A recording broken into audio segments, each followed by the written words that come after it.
This next panel is on the independent expenditure campaigns and the growth and changing impact of independent expenditure campaigns. To moderate this panel, we have Karen Skelton, who is a member of the National Advisory Committee for IGS, previously worked in the Clinton administration, is the founder of her own firm, Skelton Strategies, and is really an ideal person to lead a discussion about the changing nature of independent expenditure campaigns. Karen. Thank you, Ethan. Well, this is the panel that's all about the money. So if you like the last few minutes of the last panel, you're gonna hopefully love this. I was just telling some of these guys that they know so much more about this subject than I do, because my last presidential campaign, they didn't even have the super PACs yet. So that ages me and makes everything here fresh and relevant. And it has been a seismic change in American politics, and particularly in California. So I want to start by just introducing this very influential panel in California politics. First, to my left is Cassandra Pye, the founder of 3.14 Communications, which she just recently opened as her own business. Before that, she was a senior vice president at APCO Worldwide for years. Prior to that, she worked in the Schwarzenegger administration. And before that, she was almost a decade or more at the Chamber of Commerce, where she was the executive director of Jobs PAC, the Chamber PAC. So that's Cassandra. To the left of Cassandra is Laiza Garcia, who serves as the PAC director for the California Association of Realtors. The Association of Realtors combined PACs are 3 of the largest in the state. So Laiza has a great deal of influences on races throughout the state, and nationally the realtors do in the country. Alma Hernandez is the political director for SEIU. Such a powerful title that you almost need say no more in California politics. It is the largest labor union in the state and has been a powerful political voice in California for working people. Hernandez is also the first Latina to hold the job of political director for SEIU. And last but not least, our gentleman, Marty Wilson, is the Vice President of Public Affairs for the California Chamber of Commerce, where he oversees all the Cal Chamber's public affairs and campaign activities. Again, I mean, if this doesn't do it for you power-wise, I don't know what does in the money world of California politics. I might also mention that Marty managed Carly Fiorina's U.S. Senate primary successfully, and we'll talk a little bit about that today. So I think the starting point for this conversation really is the United States Supreme Court and their decision in 2010, Citizens United. Some people have said that's perhaps the most important First Amendment case in recent history. And in a nutshell, the Supreme Court in a 5-4 decision said that it's okay for corporations, associations, and labor unions to spend as much money as they want, for example, in advertising, to convince people to vote for a specific candidate by name against any other specific candidate by name, as long as there's no coordination between the candidate and that independent organization, collection of people. That, in a nutshell, is the case. And I want to turn to Cassandra first and say, what do you think about it, and what relevance does it have in the rise of independent expenditures? Well, thank you. First of all, this is my first trip here, though I've been a longtime fan of the work of IGS, and of course, woke up this morning a little bit feverish and with a sore throat, and so I get my one chance to teach a history lesson at Berkeley, and I sound like Kermit the Frog. So forgive me, and I'm going to try really hard not to cough. Karen, one of the things I thought I would do in my at least prepared remarks is take the group back a little bit further than the U.S. Supreme Court decision you just described. There are a lot of gray hairs in the room and some gray beards, but there are also some young folks in here. And so I think this will help the group with just perspective and a little bit of a backdrop on kind of what's happened in the last 20 years. I'm also dating myself in a big way, even more so than you. But I want to go back just for a second to 76, to that landmark Supreme Court ruling in the case of Berkeley v. Vallejo. Does everybody remember that one even? Which essentially defined money as a form of speech. At the same time, the court did a few things I think that certainly matter and are relevant here. One, upheld limits on contributions to candidates at that time, struck down limits on expenditures by candidates, but also struck down limits on independent expenditures. So that was sort of the beginning of this age, if you will. Fast forward a little bit more to 1996, probably another 20 years. Who remembers Prop 208? Just curious. California, a little bit of a maverick, a step ahead of the nation as usual, put in place some pretty stringent campaign limits in 96. 208 was passed by the voters, and this I just can't believe, but it's true.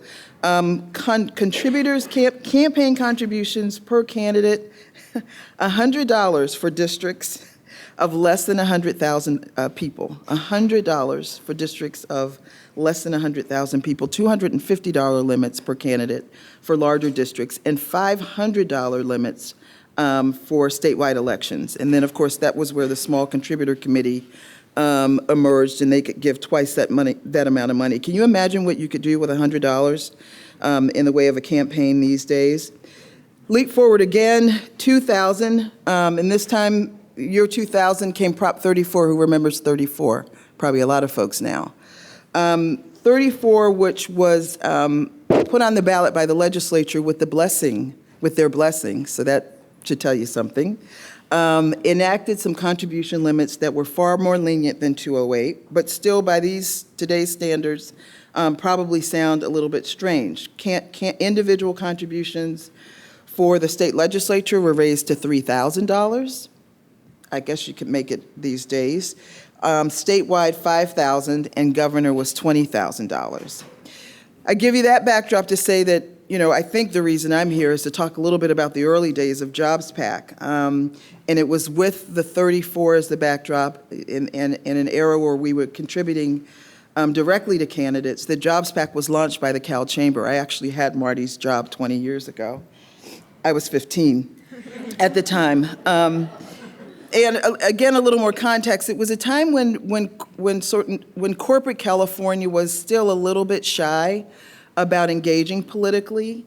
Particularly consumer-facing brands weren't necessarily comfortable putting their names out there as contributors to candidates, really getting their hands dirty, if you will, in the rough and tumble of the political process. And so Jobs PAC became sort of this avenue, if you will, for tech companies and supermarkets and large banks and oil companies to put their money, collect their money together and support candidates for political office. And believe it or not, it at the time, was a big deal. There's some folks around the room I'm looking at who were around at the time and would probably support that contention. Jobs PAC was to support pro-business Democrats in Democratic seats, engage in races early as possible, and go where a contribution would make a clear difference in the outcome. And so, $10,000 in a direct contribution from Jobs PAC back in those days made a huge difference for a candidate, and now we're talking about hundreds and hundreds of millions of dollars. A lot of it was about pooling resources for economies of scale. In that regard, we were stealing a page from the labor movement. And at that time, it also sort of kept, chamber members at the time were a little bit more eclectic and kind of get pulled in different directions politically by leaders, by strong speakers. And so it was also a way to keep folks on the same page, keep companies on the same page, and sort of have them move down the road together. My job at the time was to actually conduct really, really thorough research into candidate voting histories and that kind of thing. And this was prior to Google or smartphones. So we actually had to make phone calls on landlines and actually go to visit districts. I used to drive districts with David Takashima, conduct our research and then come back and make recommendations. So candidates like Kevin Murray, Rod Wright, the three Joes, as I like to call them, Joe Nation, Joe Cansimilla, Joe Simidian, were early Jobs PAC recipients. And low turnout, dim districts meant that a $10 or $7,500 or a $10,000 contribution would make a big difference. We also took tobacco money at the time. I don't know if anybody remembers that. So 2002, Jobs PAC launched its first serious IE and spent a whopping $387,000 in the March 2002 primary. Largest of any business PAC at the time. Turnout was low, had some impact. And I will stop now and just say, in the 12 or so years since, and I'm sure Marty's going to touch on this, still among the largest committees in the state. Marty at the helm. I've got some observations, Karen, that I'll probably save, but long-winded way of just sort of laying that backdrop, if you will, for what the world looked like way back when. And I think that'll help us have some perspective around the conversation about what it looks like right now. Yeah, really. So I'll stop with that. Interesting. Thank you. We'll come back to some of that. Laiza. Well, I'm so glad that Cassandra went over a history of politics and political reforms in California, because I think all of the talk that's happening about money in campaigns, it really is only relevant at the national level. In California, as we're always used to, we have been doing this for a long time, and a lot of the discussion that's happening at the national level has already been taken care of here through these political reforms and the things that people are worried about. And everything is disclosed in California. So in case you're wondering, a race cannot be bought here. And a successful candidate cannot win alone on the amount of money that is spent on a race. An independent expenditure is a sound horn that can only be used effectively to support a candidate that has already developed a message that resonates with people, one that has roots in the community and is willing to ask for votes. And while independent expenditures are a helpful sound horn for candidates, they alone are not the determinant of the victor in a race. The power of who gets elected continues to lie in the hands of the voters. In fact, we all work on independent expenditures to try and influence those voters. I share the stage today with people who have a lot of money to spend, and I say to you that an independent expenditure helps echo a candidate's message, but the difference comes and is made with groups that have the ability to mobilize people in support of a candidate. Look then not only at how much money people can spend, but rather how many people can be motivated to walk, talk, and vote. No one excels at this more in California than labor unions, and this is a work in progress in the organization which I serve. I work with realtors and trustees who work on making the decisions, and so I want to share with you today a little bit about sort of how that process works, because I think there's a lot of talk about what really goes on behind the doors to make these decisions. And so I want to tell you what the method is at the California Association of Realtors. First, as most people do, we do have a candidate questionnaire. It is not to try and hold candidates to an oath to the organization, but rather to get them to think about our issues and help educate them. Most people who want to seek elective office don't go in thinking thoroughly about the various issues that impact the state. And we don't expect them, at least in our case, to be experts in the real estate industry. So we do have a questionnaire, and we do seek the feedback from the local associations of realtors that we have throughout the state. Then we do what's called a viability test, and what I like to call the 4 C's of a viable candidate. We look at the cash. How much money have they raised, and where does it come from? Money raised at the local level is certainly viewed more prominently than any other money. Then we look at character. That doesn't mean whether I like them or I don't like them. We look at their public profile. Anything that is public about a candidate, we will have in our hands, and that tells us a lot about who that person is. Then we look at their connections, who supports them, who endorses them, and what does that mean? And sometimes endorsements come with grassroots help when it comes from other incumbents. So that tells us a lot about a candidate. Then what we do is we look at those three things and compare the candidates to each other. How do they compare to each other in those three things? The majority of the races in California can be decided by just looking at those factors. If you have more than one candidate that has those characteristics, then you have a competitive race. And after that, we look at polling, and then we look at the district demographics. What is the history of the voting electorate there, and how have those people tended to vote? So there's a lot of research that goes on in vetting these candidates, and that's how we make decisions, at least at the California Association of Realtors. Thank you. Alma. Hi, thank you. And I'm just really glad to be back. I went to UC Berkeley.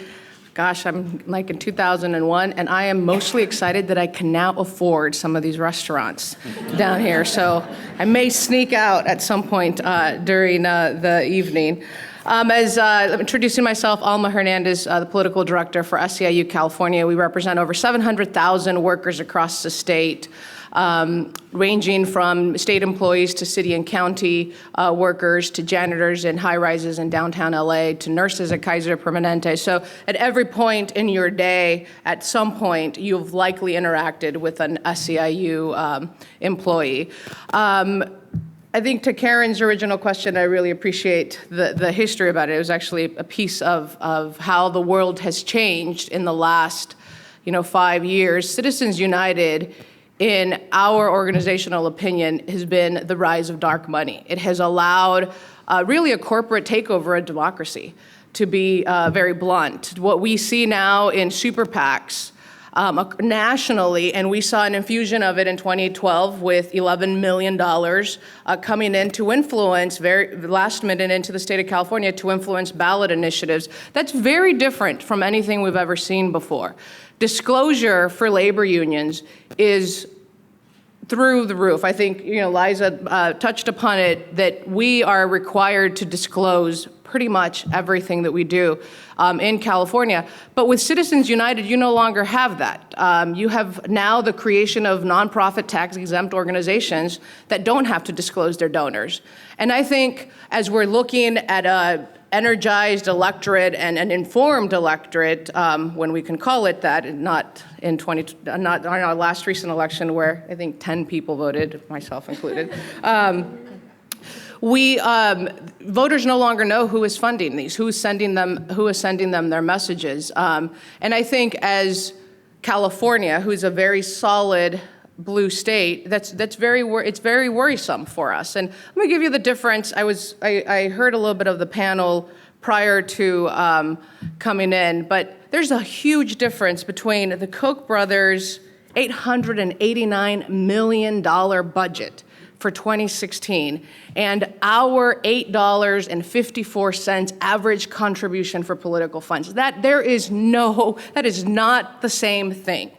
And what Citizens United has allowed is Koch brother organizations like Koch brothers to try and sway and yes, buy an election. And I think that is something that Californians will respond to in an election when we have the opportunity. Thanks, Alma. Marty, do you agree with Alma? I'm just here to add diversity to this panel.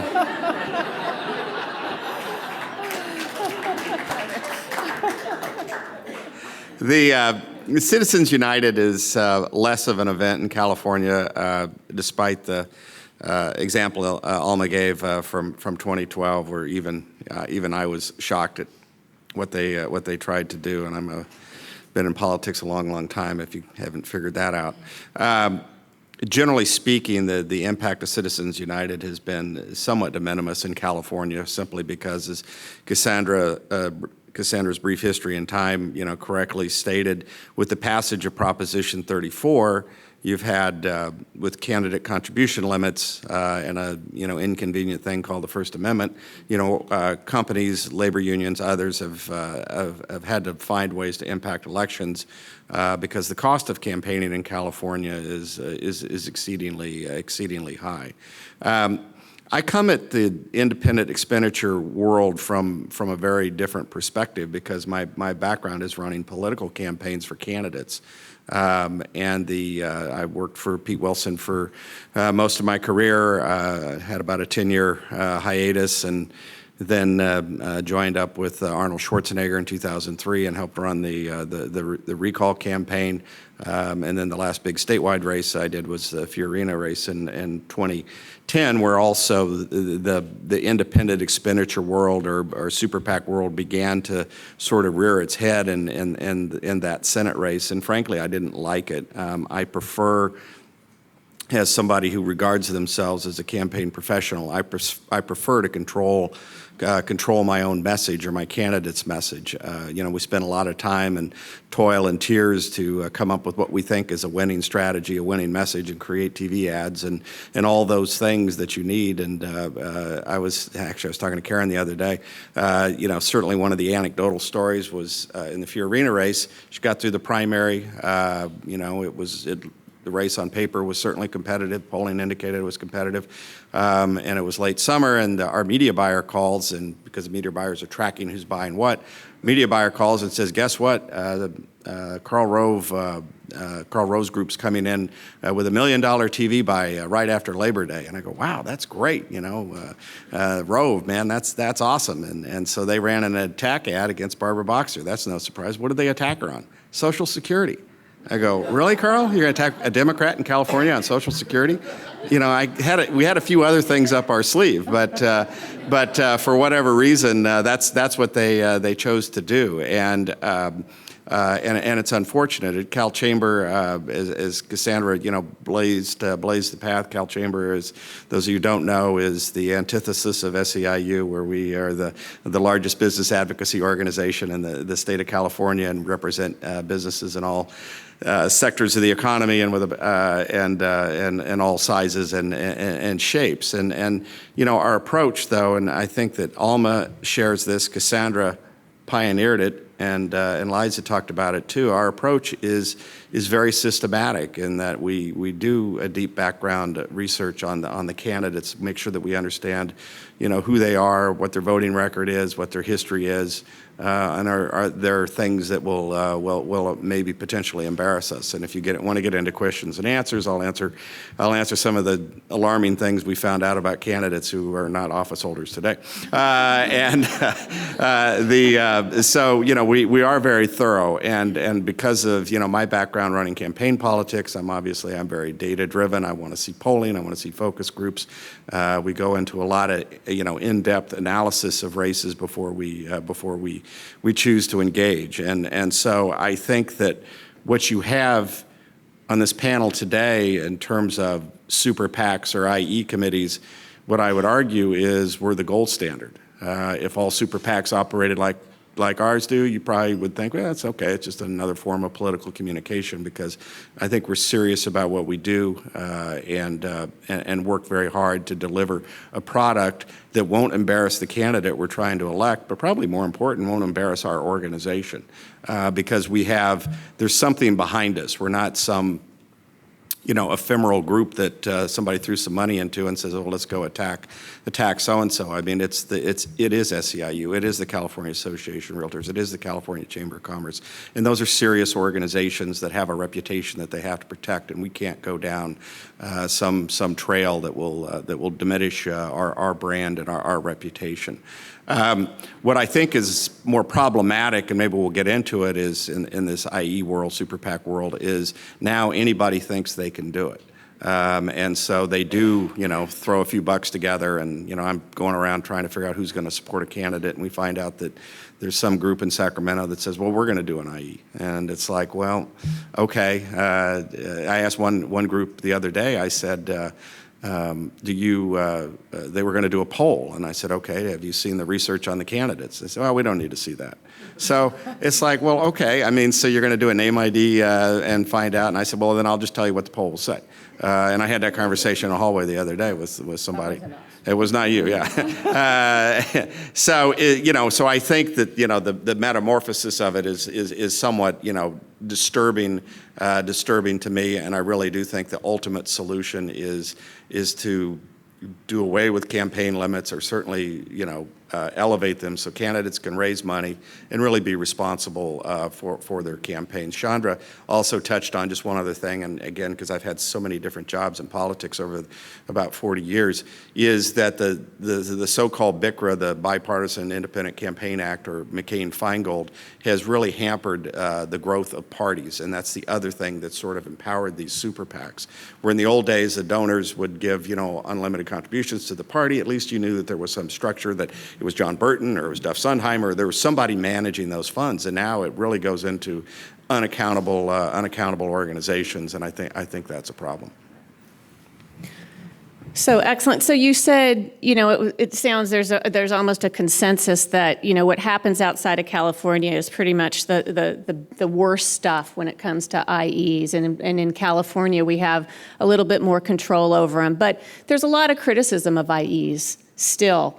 Shadow campaigns, you can scuff up a candidate, without disclosing who you are. I mean, if you had to say, and we'll talk about some more of the upsides, but what are the most troubling things about the way IEs are developing in California, especially when you look at the 2014 races? And I'll just throw out one example. I mean, look at the Assembly District 16 race, Steve Glazier and Sabranti, where Catherine Baker, somebody earlier, mentioned that she won. And I think one of the questions there is, did CTA's IE win the battle by keeping Glazier out of the top two, but lose the war by putting forward a candidate who was too liberal to win in that district? How have IEs played out in 14, and what are some of the downsides to them? Well, specifically, I'll jump in just because Jobs PAC 8016 was our principal project in 2014. It's an East Bay district not too far from here, and our number one priority was to get Steve Glazier elected to the Assembly. And I always told our members, I said that the good news is, I always said Steve Glazier is my favorite candidate. I said, but I have to confess that Catherine Baker is my second favorite candidate.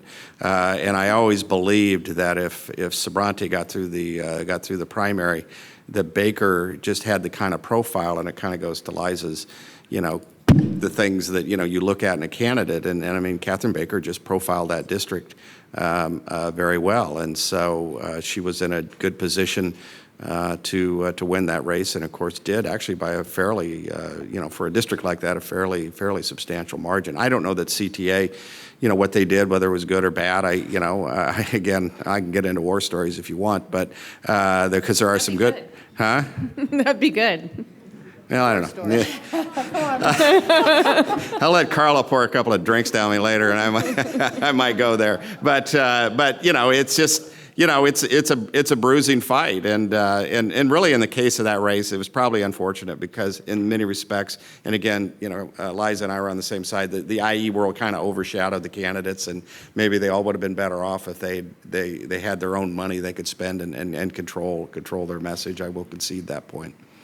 So I think Mr. Glazier is in the room. So hello, Mr. Glazier. Yeah. I think it is no secret to anybody in the room that SEIU opposed Steve Glazier for many reasons, one of them being his position on the BART strikes.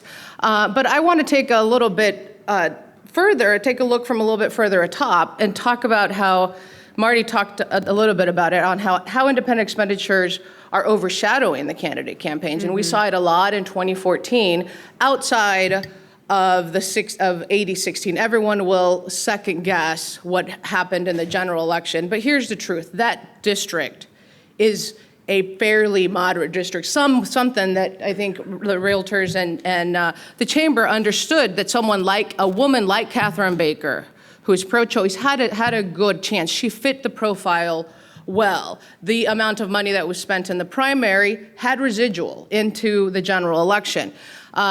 And I think that was it. I don't think it was a question of whether we won a battle and lost a war. I think that's politics. We saw the lowest turnout we have seen in recent history. So that, without trying to Monday morning quarterback AD 16, I think is what ended up happening. But I think the larger thing that we should be worried about is this overshadowing of independent expenditures where candidates no longer are the bulk of the spending. And we saw it a lot in 2014. There's SD6 in the Sacramento area, two Democrats, Dr. Pan and Roger Dickinson, cash on hand, maybe about $650,000 for both of the candidates and over $3.7 million spent in independent expenditures that we were a part of.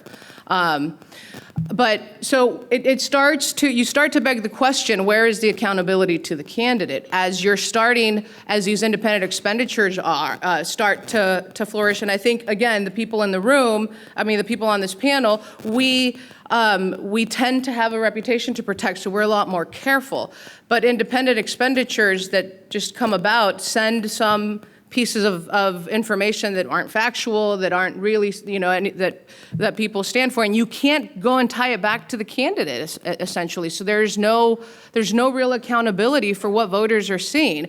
And again, if what we're trying to preserve is a democracy, there needs to be an accountability to these independent expenditures that come and go. And again, I think for us, we stand by it. Every mailer, any piece of information that you'll see, I think, from everyone on this panel will always say paid for by the top funder and everything that it's required by law.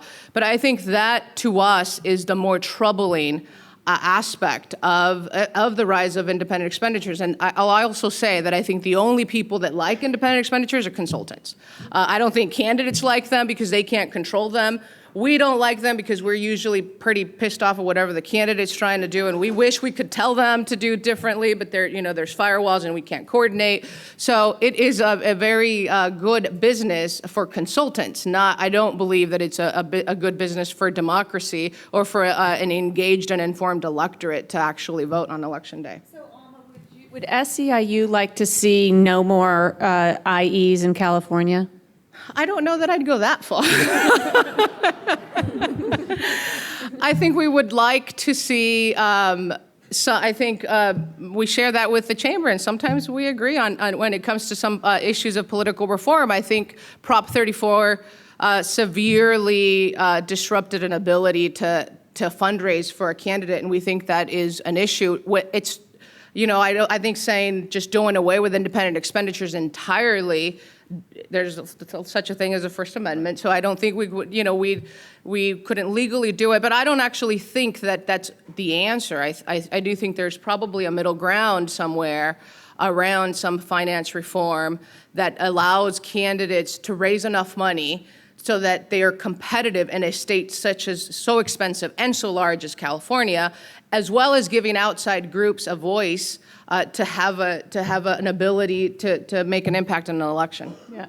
Cassandra. Quick factoid I found in just doing some research to prepare is, and I'd be curious to hear everybody's comments on this, is in California, union-backed IEs still spend about 3 times more than their closest competitors, namely business.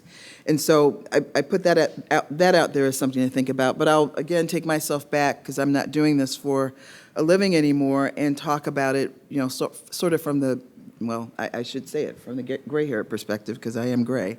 The fewer donors, there are fewer donors, there are larger contributors. And to several points that have been made about the fact that we're all believers in democracy. When individuals make contributions, even small ones, $25, $50, $100, they typically become not just invested in the candidate, but they typically take a little more interest in the campaign, and they take a little more interest in the outcomes. And if there's ever an example to point to, it was the president's first campaign in 2008, where you literally saw people who had never gotten engaged in the process spend $10 or $15 or $25 and then they were vested and they paid attention because they had put a little bit of skin in the game. And so my concern is that you're taking away an opportunity for people to really engage in democracy by literally shrinking the number of contributors in the process. And I guess the last thing I'd say is something that's been mentioned before. If you take the candidate out of the equation, then the voter doesn't get to know them. And I live, for better or for worse, in the 7th district, speaking of an outside race, congressional district, the O.C. Barra race, where there was something like $20 million spent, and know both gentlemen personally. And I saw no ad ever once in that barrage that gave me any sense of who they were as people. And so I do think it pulls rank and file voters away and out of the process in a way that I think is very dangerous. So agreeing with Alma's point about the hit on democracy when you narrow the playing field in some ways. I read something in preparing for this that candidate contributions over about a 10-year period came from 100,000 groups and individuals to candidates with an average contribution of about $250. And it together made something like, $550 million, versus the IE contributions came from just 6,000 people, raising just about the same amount of money, which a much higher average donation of about 5,000. And of course, that's the worry, right? That people think the larger individual's donation, the more access and influence that person could have on, and this is a candidate election. Have you guys ever worried about that in the kind of work you've done, or seen anything like that in the kind of work you've done? When I was picking up $1 million checks for Arnold Schwarzenegger, did it bother me? Is that what you want to know? Does it worry? Is it something that you think about? I mean, it's written about in legal cases. Cranky journalists write about it. Think tanks and organizations study it. But as practitioners, is this something that crosses your mind that you think about?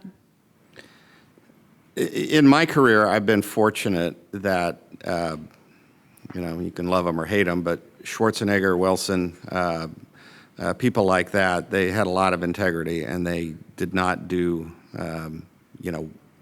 what donors ask. I mean, the donor believed that there was a certain philosophical mindset, in the individual, or a record in the case of Pete Wilson, which is why they, would back their candidacy. I can think of instances working for Arnold right after he got elected, and there was a donor that came to he was governor by this point, and we had a debt retirement event or something like that out at Arco Arena, and we're hanging out with the Maloofs. That was kind of interesting. This guy made some quipped Arnold about some regulatory change that he wanted to have, and Schwarzenegger called me the next day and said, tell that guy, that forehead, he's getting his money back, and we refunded the money on the spot. So, I think it's always situational. We read about candidates that obviously are politicians that are very transactional. We read about it all the time. But that's not a function of unlimited, unfettered campaign donations. It's just a function of the basic venality of people, and some it's more manifest in than others. I suppose I'd add that I just don't think it's led to better government.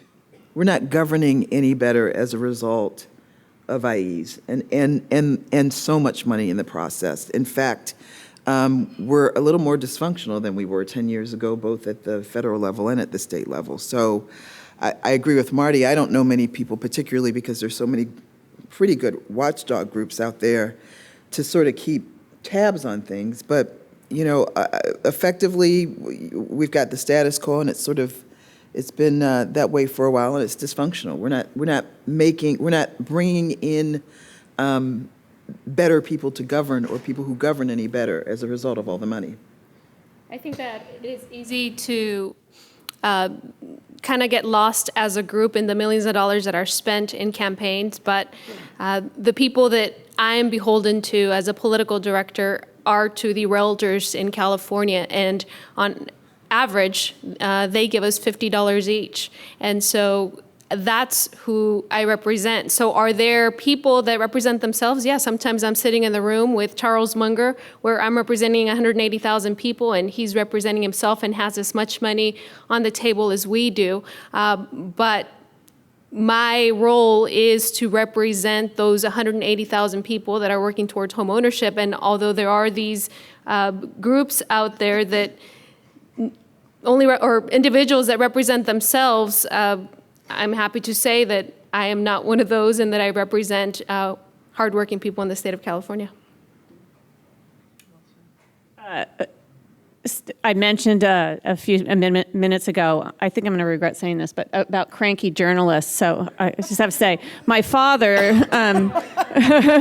who writes for the Los Angeles Times, has written, that we should do away with all contribution limits and have a 24-hour full disclosure, and that'll take care of most of the worst problems with IEs. What do you guys think about that?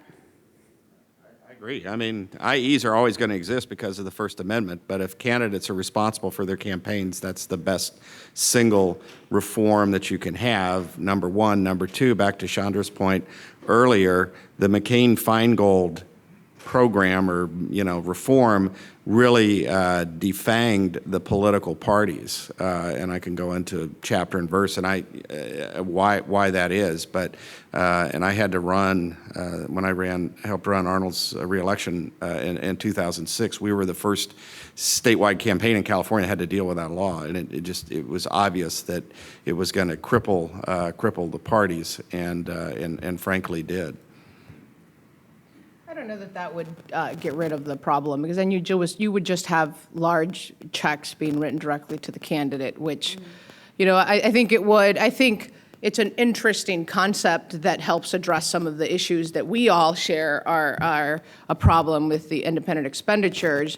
But then the name of the payable to changes, and the system still remains the same.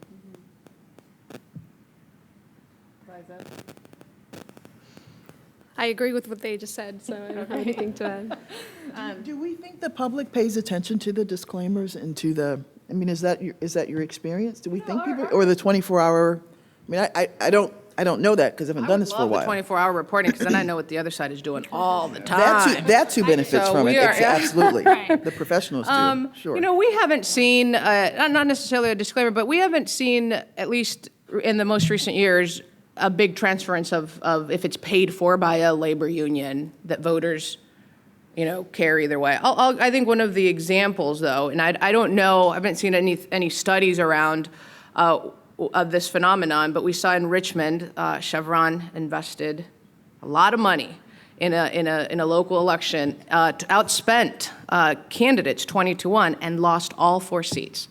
So, I don't know, I don't have actual data or study so I can tell you my personal opinion is that voters will prefer seeing working families as a disclaimer as opposed to Chevron, but I'm biased since I represent working families.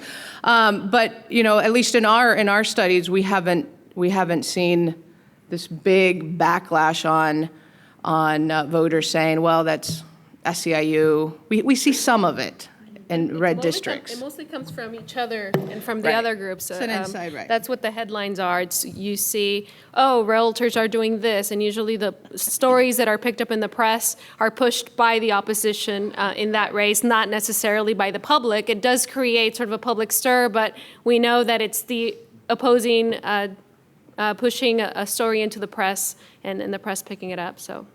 Kind of one of those stories that keeps getting perpetuated, I think, around. Also, there's no such thing as voter contact, which as too much voter contact, but you hear it every election cycle. Every time you phone, we hear it a lot. That's our bread and butter. You've called me too many times. No, we haven't, because you still don't go vote. So we need to call you again.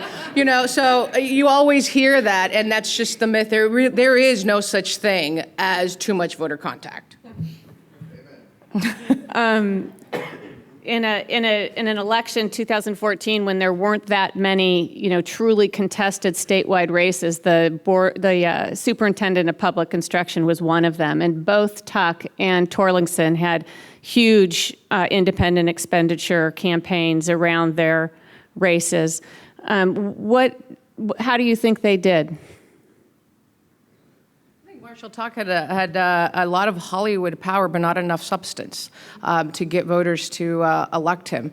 I think, we were on, in full disclaimer, we obviously were on the independent expenditure to support Tom Torlingson.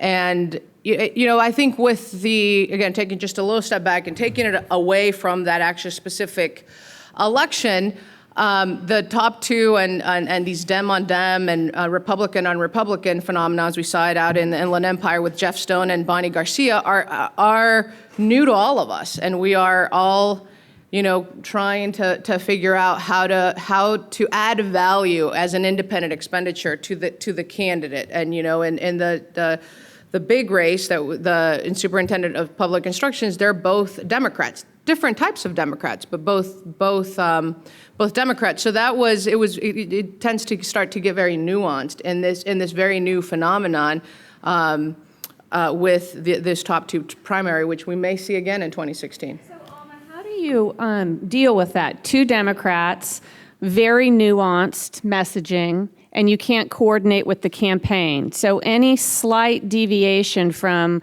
the polling that the candidate has done to perfect how, in that case, he was going to represent himself. I mean, the margin of error that you have is so much less in a Dem race of that magnitude. I think organized labor in California has a structural advantage when it comes to that, because we believe that voters tend to agree with the issues that organized labor is working on. Issues of income inequality. We saw San Francisco and Oakland raise the minimum wage in the lowest turnout election in most recent history. So we're seeing voters. We've always seen that. It's not something that's new. It was easier to message because, to be honest, we would just. It's easier when it's a Dem on a Republican, because then we just hit the Republican. When it's a Dem on Dem, we'll still hit the wrong Dem. But it's always on values that union households and that we know and believe that voters align themselves with, and which is what we saw in the superintendent of public instructions, and we see in assembly districts and Senate districts across the state in this new phenomenon. Marty, did you have any thoughts about the superintendent's race and how you saw those independent expenditures working for those candidates? No, I just kind of watched it from afar. I didn't really. Was the chamber involved at all in No. either? Not Tuck No. or no? No. The last panel talked a lot about voter turnout and how dismal it is in the state.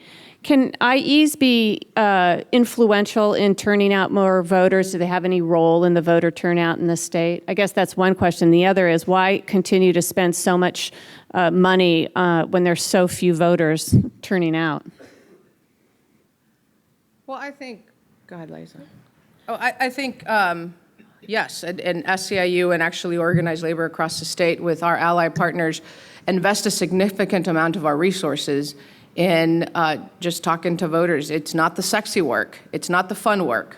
Doors being slammed and being hung up on the phone is not anything we look forward to, but it's the work that helps get good candidates elected. And so independent expenditures can help in that way and help increase turnout.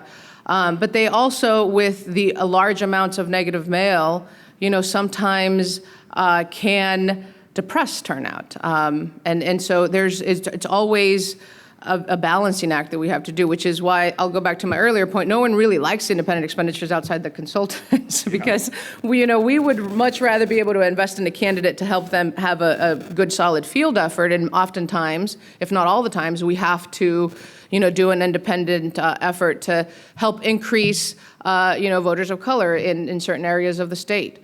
So I think that they can be part of the solution, but I think there's very few organizations that have perfected that art, and we consider ourselves to be one of them. Mm-hmm. She's very correct.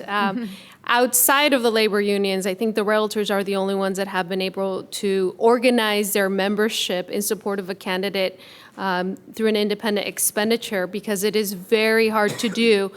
First of all, the primary responsibility of contacting voters is and should always be the primary responsibility of the candidate, because they are the ones selling themselves.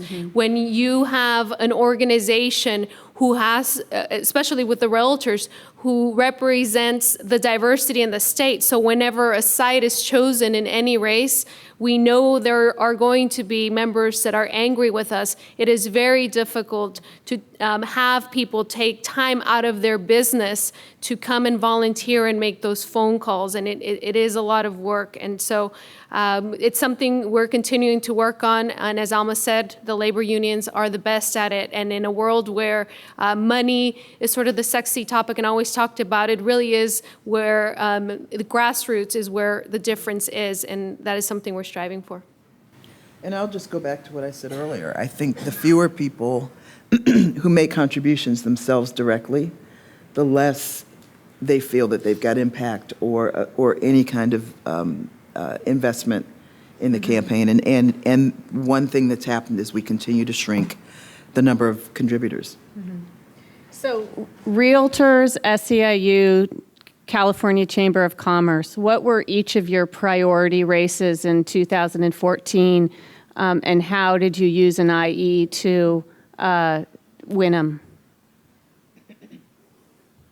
Well, from the chamber perspective, certainly AD 16 was one of our major priorities, and when we came up short in the primary, we redoubled our effort and went out and worked with Charles Munger and others to elect Catherine Baker. So I'd have to say that was a major priority. Interestingly, the IE world sometimes, we find, kind of apropos to the disclosure and money, we find that sometimes if we do engage, especially in a Democratic seat, that the good old Cal Chamber can actually be kind of counterproductive to a Democratic candidate. So, as I like to say, sometimes Jobs PAC is the launch pad, and sometimes we're the rocket ship. And so there's a lot of races where we're the launch pad, meaning that we'll use our expertise and talents to understand the race, understand the issues, and develop what I call kind of the theory of the IE program. But then others will actually execute.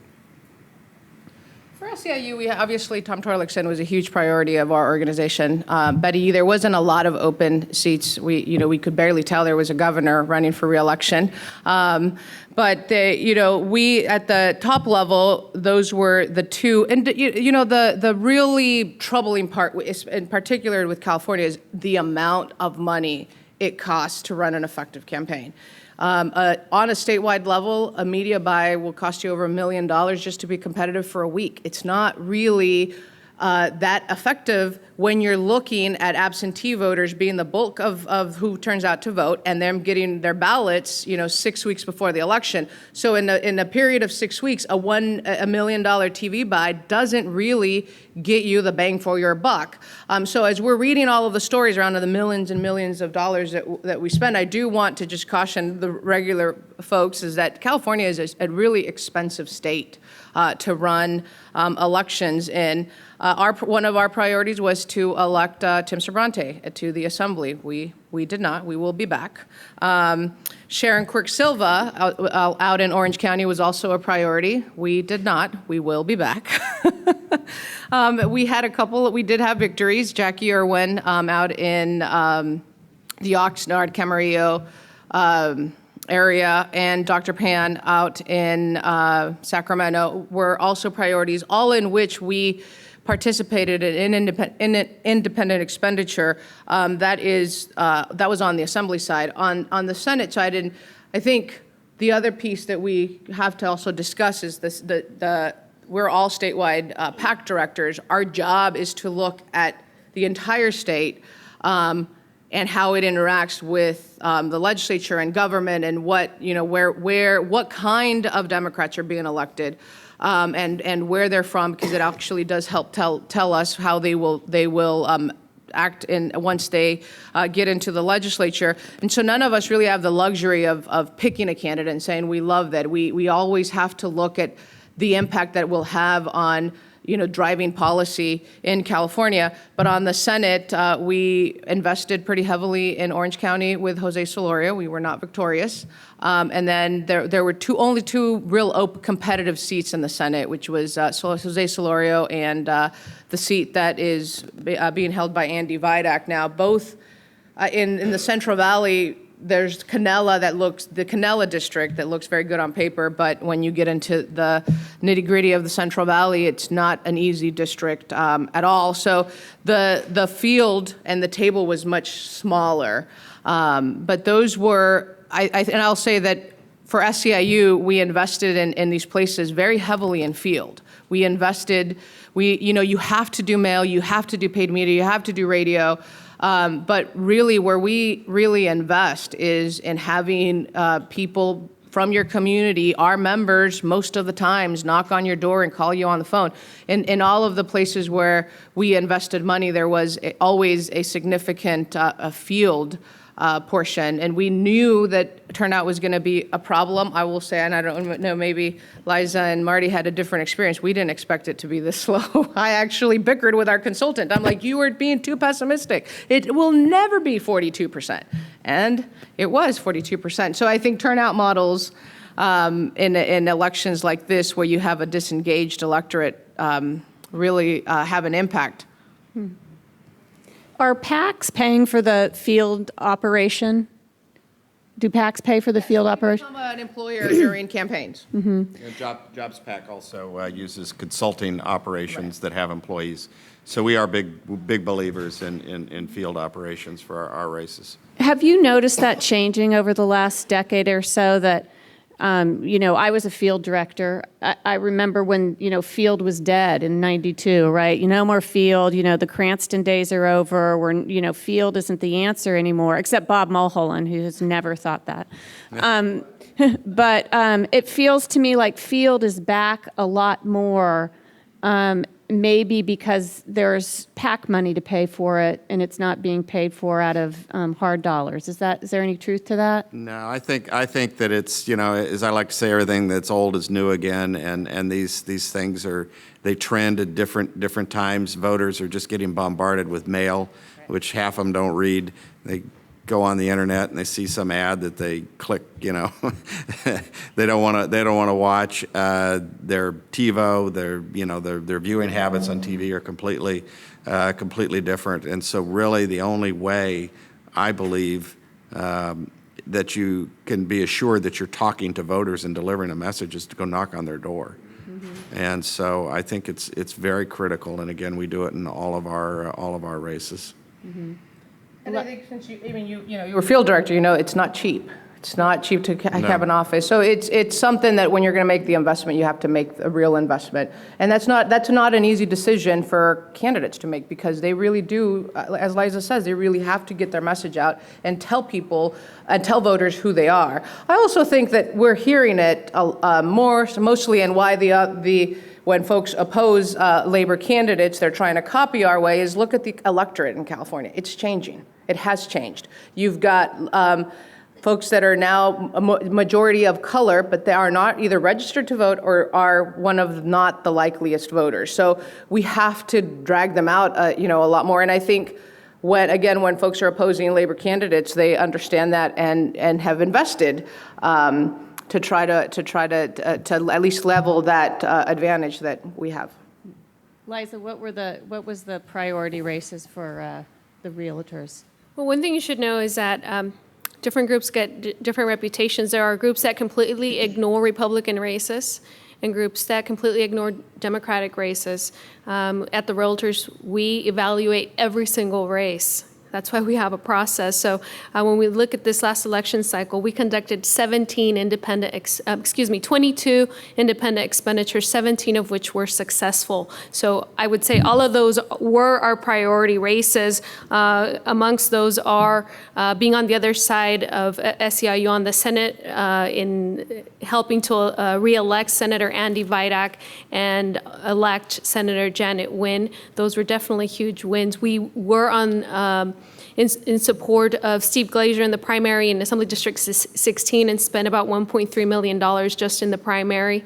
And so those are just to name a few. But if you have any more questions about what the others are, please feel free to let me know. It's a long list.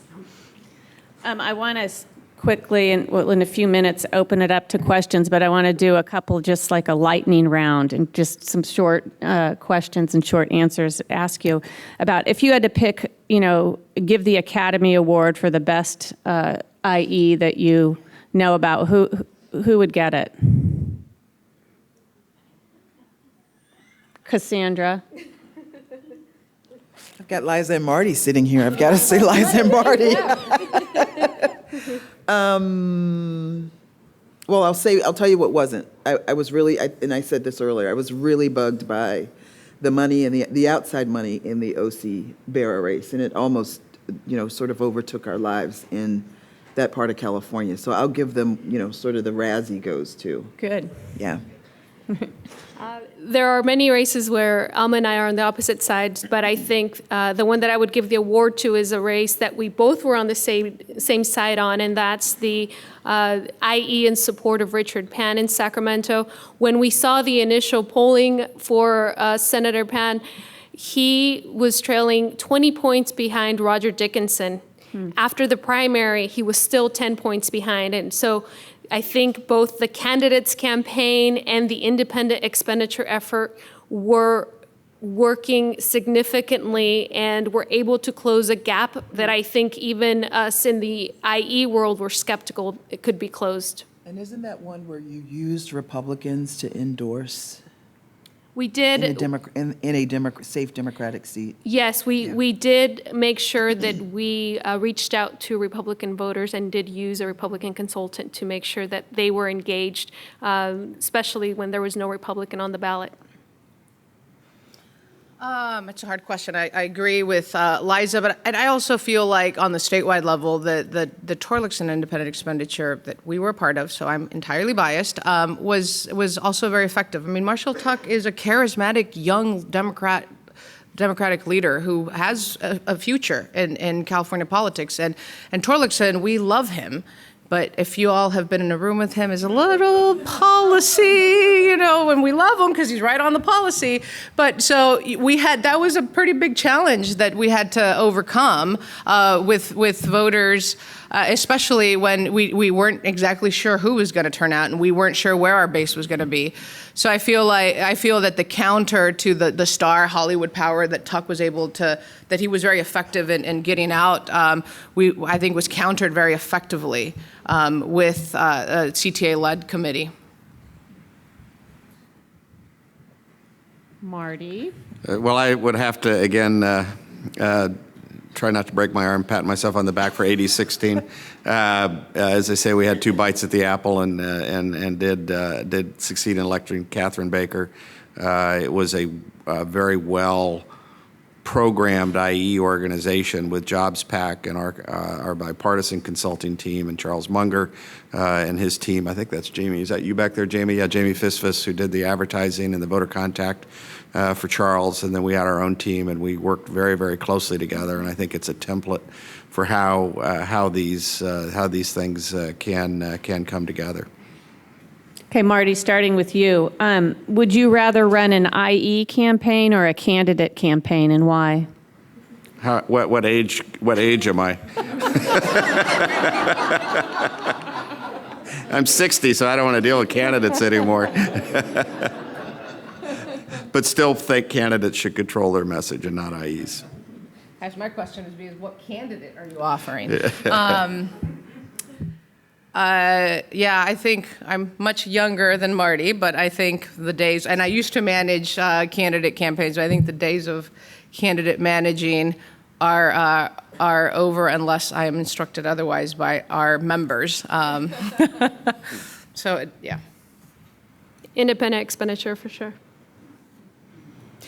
If I were in my 30s, I'd say candidate. I'm with Marty. I've got 2 kids to get through college, so I'd run an IE if I could. Let's just be clear, managing candidates is a full-time job. Like, that is not, and their spouses is sometimes even harder. So let's just, Amen, so let's sister. that is why we're all on the independent expenditure. It is not, they are seriously, candidate campaign managers are seriously underpaid. They should talk to us. We may get them a card or something. The wives, When the they get paid. sisters, When they the get paid. daughters, the children. So the Koch brothers were mentioned earlier, and they're heading out here in 2016, I hear. So what do you think? What do you think California is going to do to respond on its own to the amount of money, the $900 million or so dollars that they have to spend? If I were the Koch brothers, I would spend exactly $1 billion in California and save the other $989 million for the rest of the country. They won't be a factor. I don't believe they will be a factor out here. I agree with Marty, and one of the things I think we do have a history of is lots of rich people spending money. We're used to that. I sort of, again, to prepare, went through the list. Remember Al Checky and Peter Uberoth and Ron Unz and Carly and Meg and Arnold and Daryl Issa. I mean, very, very rich people live here. We're the home of Hollywood. We're accustomed to larger-than-life personalities. I think it'll be far less of a problem or an issue. Maybe we're jaded, but I just don't think we think about it very much because we're so used to it. Yeah, I would have to respectfully disagree. I think that that the Koch brothers will likely invest in California. We hope that they won't. But I mean, when I don't have to go that far, and I already talked about it in the intro. But $11 million to oppose 30 and support 32 is not chump change. They are very interested in trying to change a narrative, and a narrative that California historically has carried for the rest of the country. So I think. As much as we would like to believe that they will invest elsewhere, I do think that they would like to stifle the progress that California voters have made in California, and I think they are likely. I don't know them. I know they meet in Rancho Mirage in secret door meetings, and I'm sure a woman of color is not allowed in, but. They make decisions based on the narrative that they want voters to embrace, and that is very, very worrisome. I go back to, again, the opening statement. It is a corporate takeover of democracy. You are going to have these messages in voters that I don't think will help California continue to prosper and really achieve the dream that so many of our students and our young folks are trying to get to. Do you think people differentiate between corporate, because I wrote that down, see it as corporate or more as rich people? Do you think that there's a difference in the eyes of voters? I don't think voters dislike rich people because they want to be them. So I think there is a big difference between rich people and corporations, and I'd be interested to hear what folks think of the Richmond election that we just had. But there is a difference. I think there are very few voters that think corporations have their my individual interest in mind. And I agree that the Koch brothers will try with Alma, but also with Marty, that they won't be successful. So I don't believe that you can just throw a whole bunch of money. I think they will come probably with their consultants already, probably the same ones they use in every election they put money into, and they'll just do a blanket campaign that probably uses the same mailers, the same pictures, and I don't think it will be very effective. All right. Well, I think it's time to open it up to questions. If anybody in the audience. Yes, Mr. Mulholland.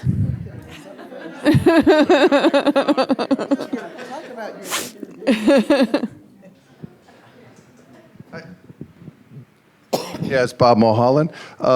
Since we're in Berkeley, there's probably some in this room that think they should spend their life overturning Citizens United. Forget it. It won't happen in your lifetime.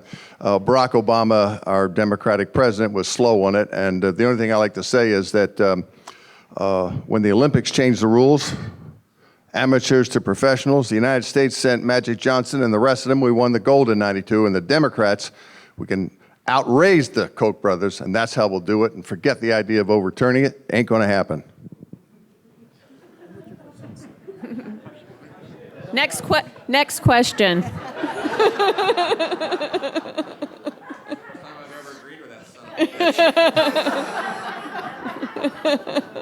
Yes. Yeah, right here. Yeah, my name's Dave Kavlicek. My question is, there's a firewall that prevents coordination between candidates and independent expenditures, but there's lots of independent expenditure groups.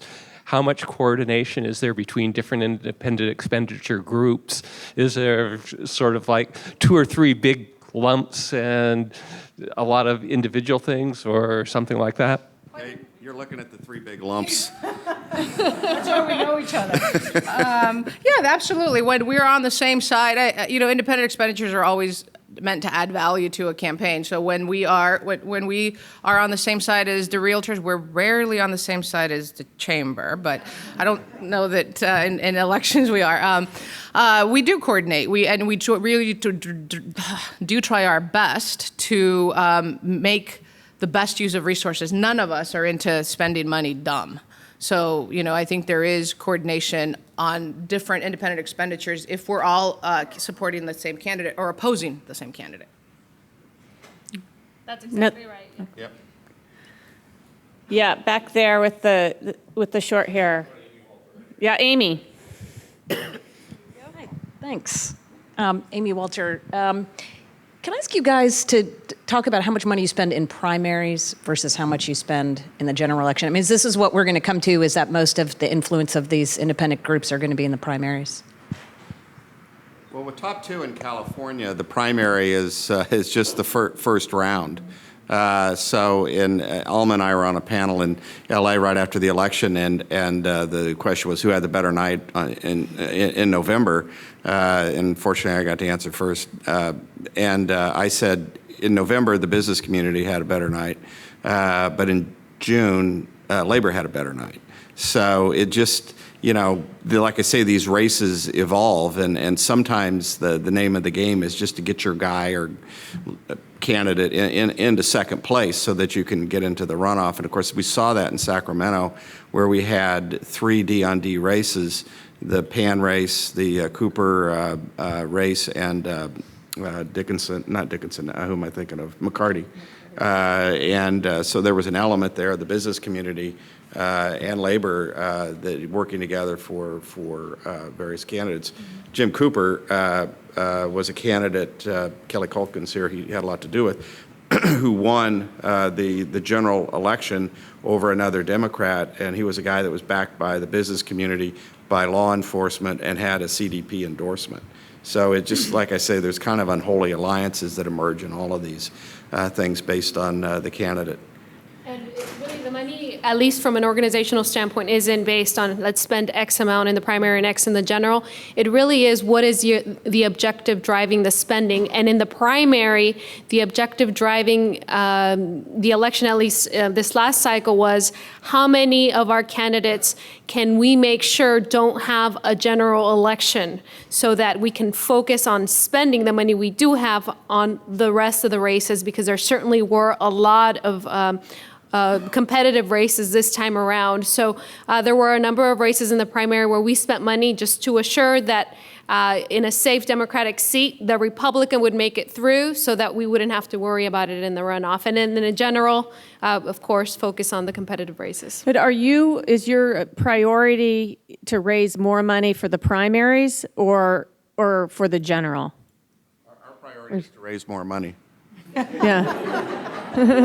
Did you spend more money in the primaries, or did you spend more money in the general in the 2014 races?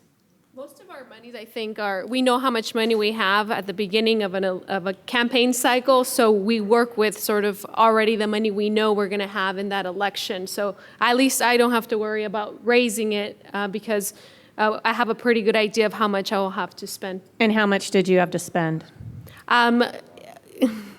I think it was close to, if we look at our candidate, which is our direct contributions, and combine that with our IE, it was probably close to 10 million. 10 million. Carla? Do you have a question? Yeah. Okay.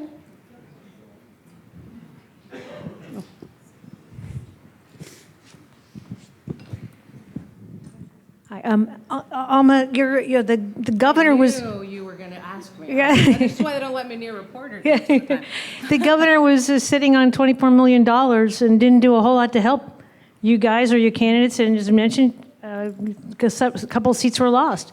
What was the reaction? Do you feel like you had to work harder? Did he cost you a few seats?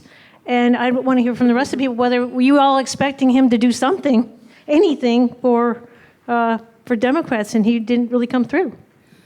So, I mean, he's very frugal, as I think Shonda pointed out earlier. And he did help out on the cheap way of doing it. He did run ads for Jose Solorio. He did do ads for Luis Chavez.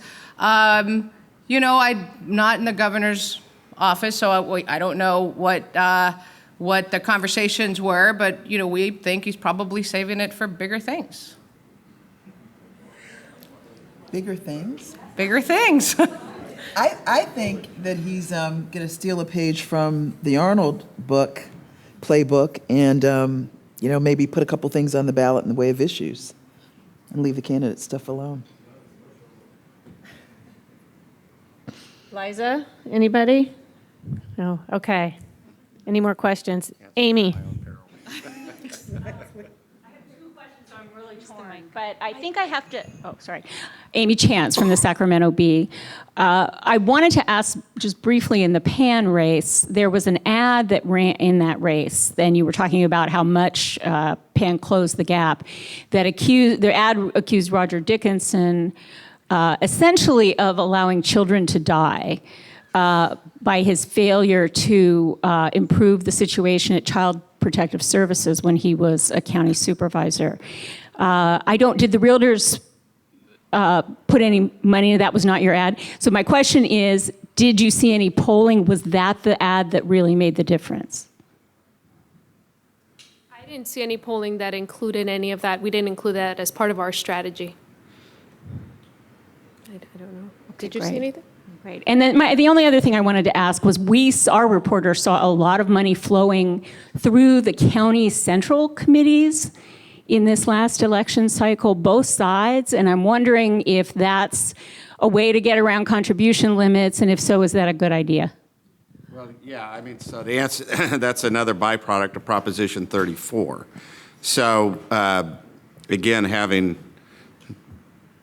been one of the people that's had to deal with all these various campaign finance laws from a very technical point of view, i.e., running campaigns, people give money to the Republican Party or the Democratic Party because they support leadership, they support the ideals, their businesses, they give to both sides, whatever. I mean, just whatever their motivation. And then the leadership has to actually fund their candidates, they have to use what we call candidate qualified dollars. And there's a maximum limit to that of like, I don't know, it's like $32,000 or $36,000 or something like that. And so what they have found, and both parties do it, is that they can, the money, and I noticed this when I wrote a contribution to the Republican Party from our PAC, I noticed that it was actually, I just wrote the check to the California Republican Party and it ended up being disclosed by the San Luis Obispo County Republican Party. So that's what they do.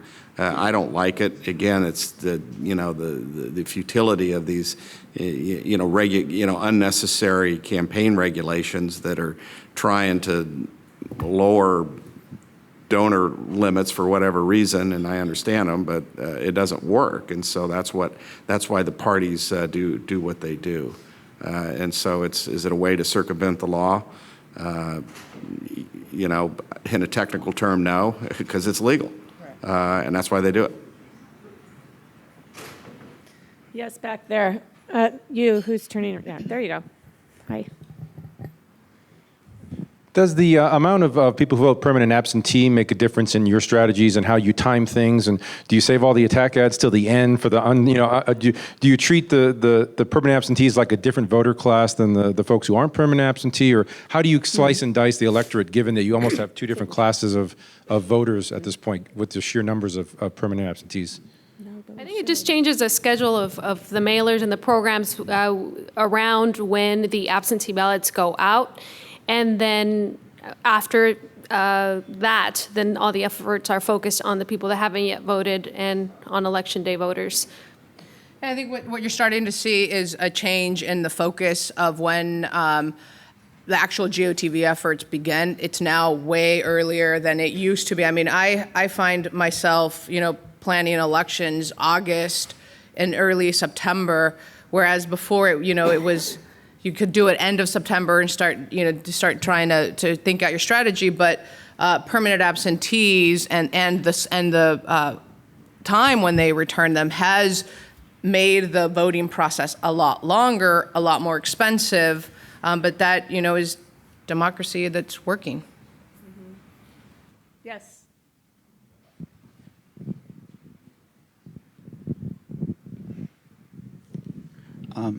Mike Wright from student at University of California, Berkeley.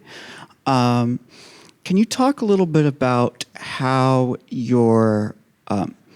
how technology has and the rise of social media has impacted specifically the field operations of independent expenditures, and are there any differences between between how you guys operate versus how a campaign would operate, and then to just talk about the changes over time that's brought and how it's shaped your stuff.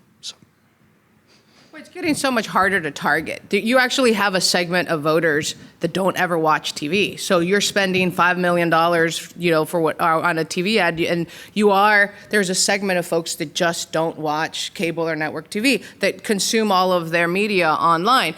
It's a larger challenge when it's the younger voters, because those are the folks that tend to drop off. Especially in midterm elections, and they consume social media. They're very, very social. So it has, I guess the way that it's shifted is we spend resources there that otherwise would have been spent on mail, TV, radio, or field, because a significant amount of voters are getting their information off of Twitter, off of Facebook. So it's the evolution of campaigns. I don't know that there's anything that scientific about it, other than it's now another medium that we have to invest in if we are trying to win an election. Okay, right here in the green. Hi, Paula Lee from Sacramento, from Senate District 6. So I saw a lot of money flowing in Sacramento. But in answer to your question about Richmond and Chevron, I just wanted to relate that in Sacramento City, we had a ballot measure, and we were outspent by $1.1 million. And we were still able to defeat Measure L, the strong mayor measure in Sacramento. So is it possible that at the local level, democracy is still working? I have faith that it does. I think, I say this about our members. I think our members are the best bullshit detectors ever. Like, when you put a candidate in front of our members, they will grill them, and they know when the candidate is lying. And I think that I think I have to believe that voters are somewhat similar. Like, I have to believe that, or else I would not be able to sleep at night. But I have to believe that voters fundamentally understand what they want: better schools, better paying jobs, a economy that works for them, the middle class. I think that those values were still reflective in these elections, and it's a little bit why I say I think that organized labor in California has a structural advantage. We believe that the issues that voters care about are issues that we are fighting for every day, and I think you see it in cities like Sacramento, like Richmond.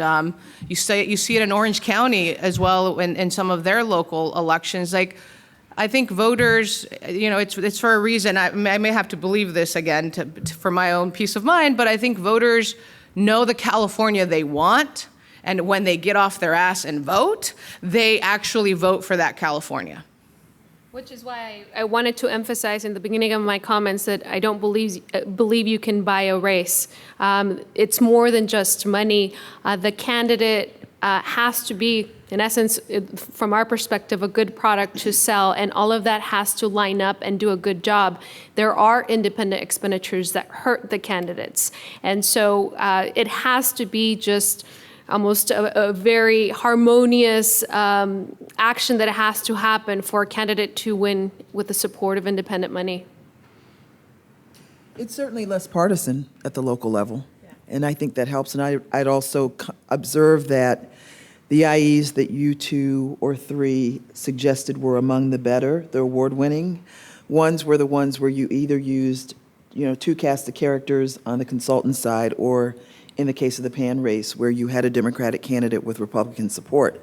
And I don't think it's any secret to anybody in this room that voters want to see folks just get along and do their jobs and see government function. And so I think that has a lot to do with why local politics tends to, because it is far less divisive, tends to go a little bit better. They see it daily. They interact with their local government a lot more than they interact with their state government. We have time for one more question. Sir. Oh, I'm going to have to do two questions because I know you've had your hand up for a long time. Hi, my name is John Hall. I live in Lafayette. I live in 8016. I would have to agree with Marty that the most effective IE was Munger's voter suppression ad that they put out. The question I'm going to come to was, you on this panel are all independent expenditure people. You call yourself that. The Koch brothers are going to be calling themselves the independent expenditure. There will be a backlash in the future against independent expenditures, and I don't think you want to paint yourself with that same picture. So like the problem with the BART union not getting out and explaining what they were doing, I think the independent expenditures that you represent on this panel ought to separate yourself in some way by language or whatever between yourself and this black kind of independent expenditure. My question is, do you think that you fit in that same category? These people are protectors of democracy, I heard him say. Can we have the last question right here? Yeah. This will be getting the nod over here. Yeah, C.T. Weber. Despite what Bob says, there is a movement going on as far as declaring that corporations are not people and money is not speech. And so if that movement develops and something passes to that along that line, how will that affect the IEs, and further, how would that deal with maybe like public funding of campaigns? I just remember, and I know that these guys are going to have far more current data than I have. I just remember, very, very limited support for public financing of campaigns when I was in the game. But I'm really curious to hear if that's changed. I think locally there is a movement to do some public financing of campaign. I think voters at large across party lines are very concerned about the amount of money that is being spent to sway their votes, and they understand it, and they get that people are real. We hear it all the time. You're telling me just your side, and I'm sure Laiza and Marty hear it too. So now whether that peaks at a state level, I don't know. But I think that you're starting to see, I think the city of Los Angeles has local matches there. And I think you're starting to see a movement that at some point may meet the voters where they are. And maybe we will see some of that happening. And it's hard to answer that question without really knowing how it would change, but let's say it limits contributions. I think there will always be a way for groups who have particular interests to do something, because even though, let's say, they completely cut off our ability to do independent expenditures, I still have 180,000 members that care about the issues, and no one's going to prohibit them from doing something with their time to advance whatever issue they want to see in the Capitol. So I think there will always be something to do. Or else we're all out of a job. And we are all out of time, for sure. So thank you very much, you guys.